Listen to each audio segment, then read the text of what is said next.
Oi, gente. Boa tarde, tudo bem com vocês? Passando por aqui, fazendo um videozinho.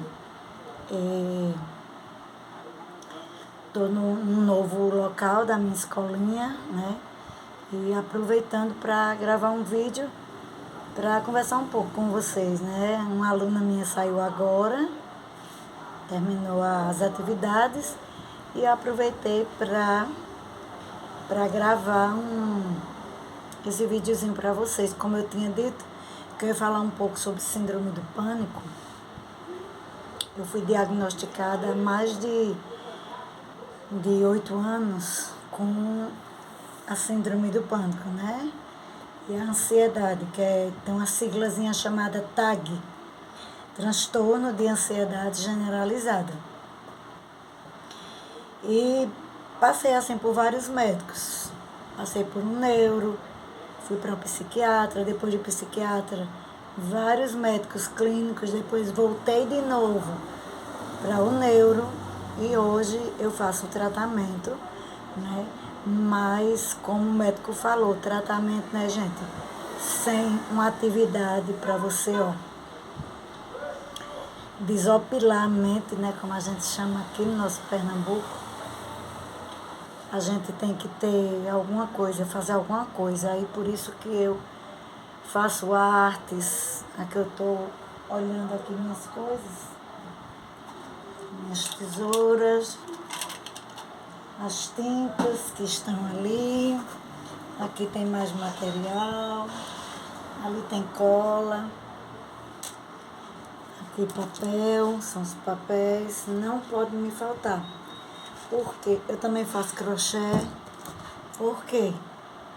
Porque a mente da gente, essa síndrome do pânico, você tá bem, assim, ele não vem do nada, certo?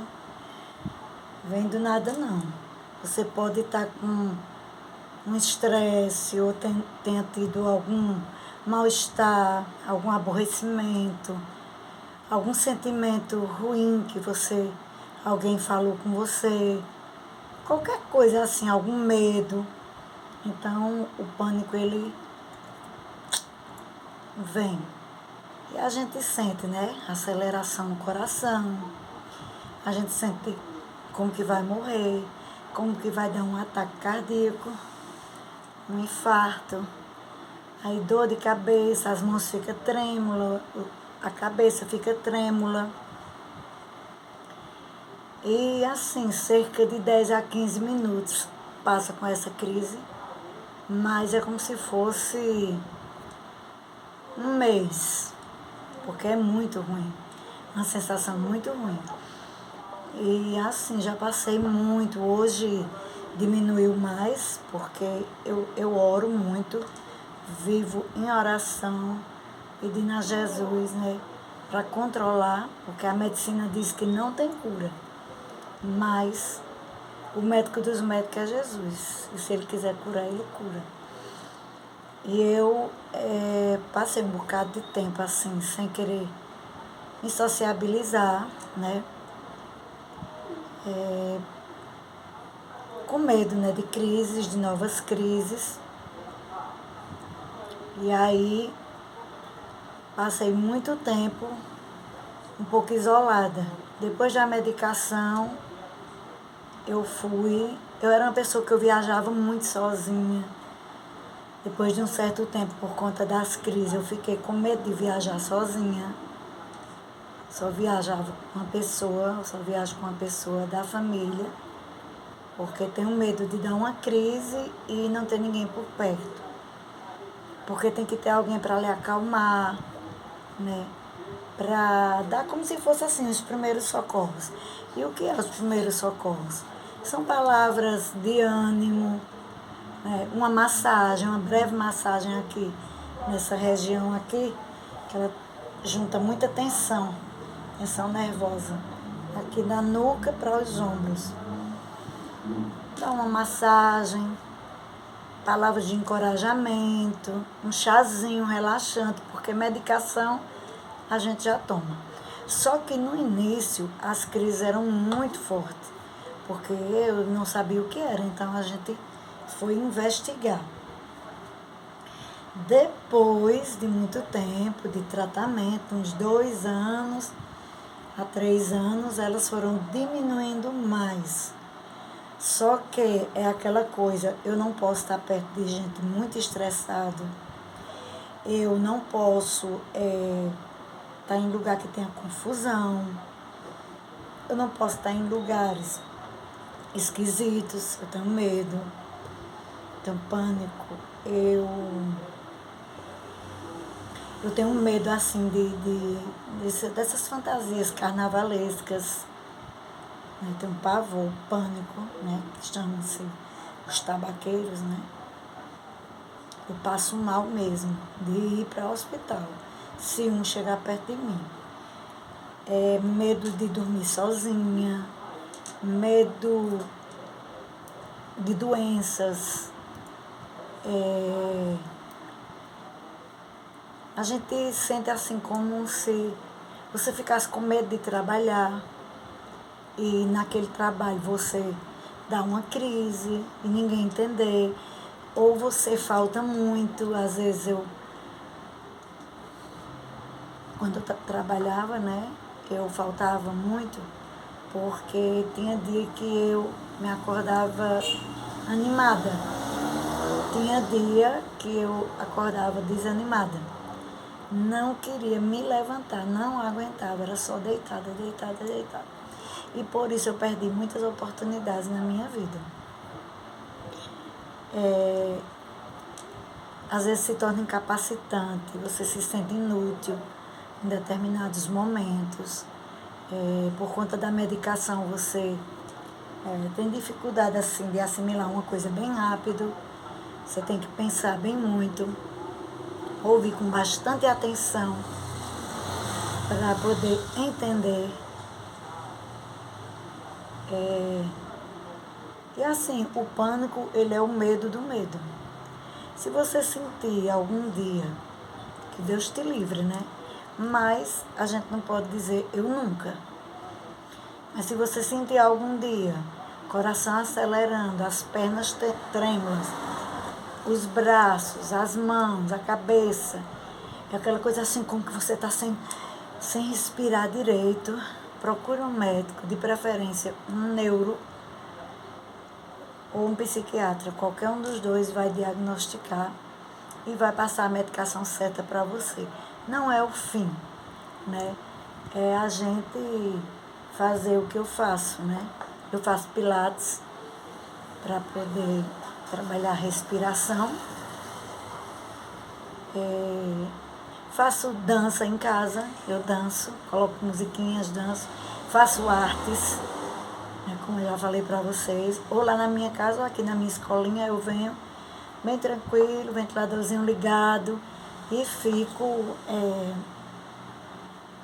fazendo, né? Aí agora também fico me inspirando em outras pessoas e faço alguma coisa diferente para comer, né? Uma receita diferente. E tenho meus netos também, que eu amo demais. Eles alegram muito o meu dia, acima de tudo Deus, né? Eu sempre coloco Deus acima de tudo.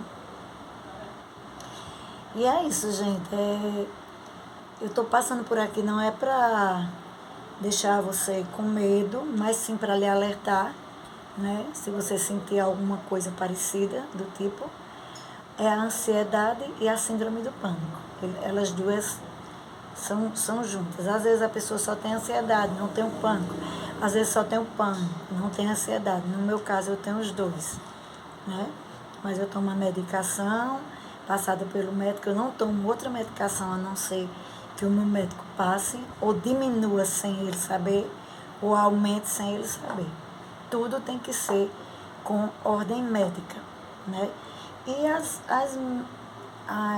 medicações alternativas, né? Um chá, medicina alternativa, que é a arte-terapia, que agora eu fiz a minha pós para também me ajudar. E assim a gente vai vencendo, né, essas crises que são muito ruins. Tem dia que você está querendo ficar com muita gente. Tem dia que você quer ficar só. Tem dia que você está bem alegre, tem dia que você está bem triste. Variação de humor, mas não é bipolaridade.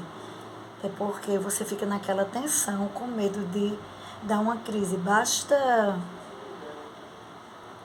você passar um aperreio, alguma coisa desse tipo, que você já fica numa tensão.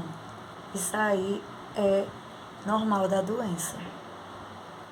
E a ansiedade não é aquela que você fica, eita, o que eu vou comer amanhã? Eita, eu estou precisando de pagar uma conta, como é que eu vou fazer? Não, não é isso. A ansiedade, ela gera também aceleração, ela deixa você muito nervoso, muito nervosa.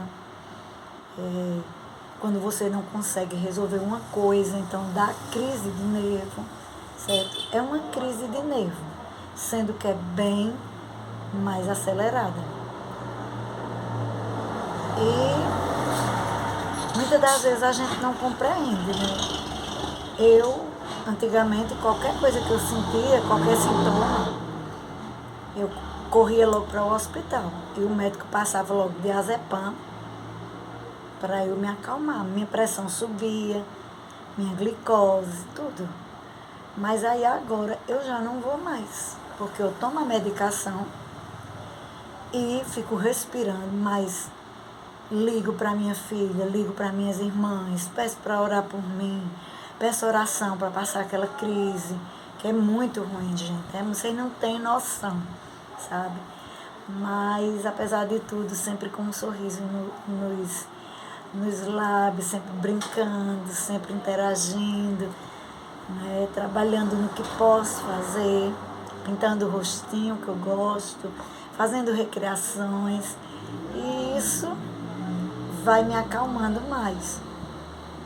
E ultimamente, assim, o médico, o meu neuro, ele pediu assim para que eu, se tivesse alguma casinha para alugar num sítio, ou então alguém que eu conhecesse que tivesse uma casinha para ir passar um dia, de noite vinha dormir em casa, para eu ter contato com a natureza, que é muito bom você respirar o ar puro, né, gente? É muito bom.